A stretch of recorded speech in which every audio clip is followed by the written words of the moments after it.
it's not necessary. So, Well, you with the wrong person if you're not going to be social. well, you see now, if they're social and they have other people, that's fine. I could be social. I'm not saying that. And the reason I say I don't have friends because I don't like guys. So it's I don't like sometimes the stuff they do, the stuff they say, those kind of things. So I just don't hang out with them. It's just not mine. Okay, no, that I got that. I got that. But Um, you have associates Yeah, that you associates, but they're not friends. I will hang out with them. occasionally, Yeah, speak but I with them. wouldn't. I don't call them on the phone, go hang out with them, have drinks with them, stuff like Yeah, that. no, Yeah, heck, no. yeah, no, I got day ones I don't do that with. But when we do connect, you know, if they need me or I need them, they'll show up. Oh yeah, yeah. Well, feel them friends from And high school but and stuff. but that's the thing. Sometimes life be life and sometimes you just you outgrow people. You outgrow people. that's what I say. I say there's always a season for everything. So your season could be over with those people and you're growing or your leaves are turning a different color and you have to move on.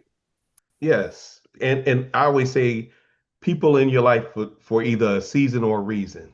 Right, And you have to have the wherewithal to figure out who's who. right. Because Like, sometimes we make permanent decisions with temporary people. right. We make It- temporary decisions that mess up our permanent people. That's true. Well, like, I had a lot of friends.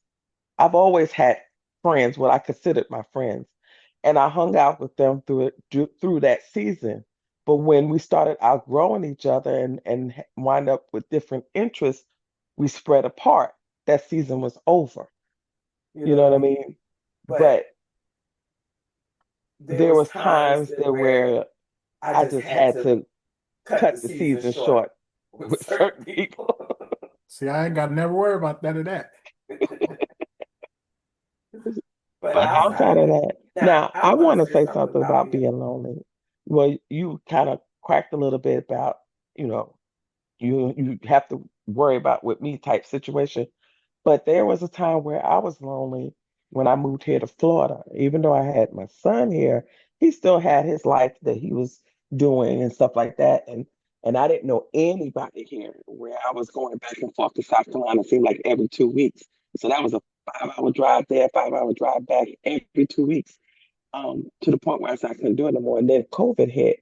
And then that caused me to really feel the loneliness of I didn't have anybody, nobody there. But then I had some coworkers to where one in particular one, she and I would hang occasionally, or we'll call it tea time, where every now and again, sometimes it could be once a quarter or something like that. We'll get together and just, chat and catch up and what have you. And then, she go about her business and then another quarter comes and there we go again type thing. Then I had someone who just constantly had to, when she didn't have nobody else to hang out with, she would call me up and say, let's go do this, let's go do that. But because I was lonely and I didn't know anybody, I was like, I don't want to sit in the house all the time. So I would go. Loneliness sometimes makes you a little desperate when you feel that you are lonely and you want to do something or you want to be around people or you want to communicate, it makes you a little desperate. So it causes you to do things that you normally don't do. I'm not a club person, but I found myself in a club or club sceneries a lot. And that just wasn't me. Hey, I like to go, I like to rip and run, but I like to do things. I don't like to just sit there and just say, okay, I'm gonna do this. That's just not me. So I realized when I was lonely, I was doing things that I didn't normally do. And then when I started to phase that out, then I realized, oh, I am extremely lonely. I have nothing else to do. And, I was always the person that had a hustle going on. So that's when uh, I started reaching out to our siblings. And, just so I have, especially during COVID, I have someone to talk to and we would video call. And then, then to build up to bring the rest of the siblings in. And we would do that every Sunday we would have some type of fellowship on the phone to the point where it just started dwindling down. And now it's just Really just now it's just three of us, the ones that originally started. Back to that, and then even that we kind of faded away just a little bit. We'll Well, call and check on and realize, we're on a family call now, so you can't say yeah. that. Well, if you're gonna call that, then yeah, that's it. But you see what I'm saying? It's just loneliness to me sometimes allow you to do things that you normally would not do out of desperation, and sometimes that's not good. You get into situations that you can't get yourself out. And I thank God that I wasn't that desperate to get myself into a situation I couldn't get myself out just because I was lonely. But I thank God for my siblings and family who, was there for me when that time came and, will always get me out of my funk because, especially when I found out I had cancer, I was going into the depression state. But because my siblings would not allow me to, Nah, use the life of stay the in party. my What do you depressed expect? state. Huh?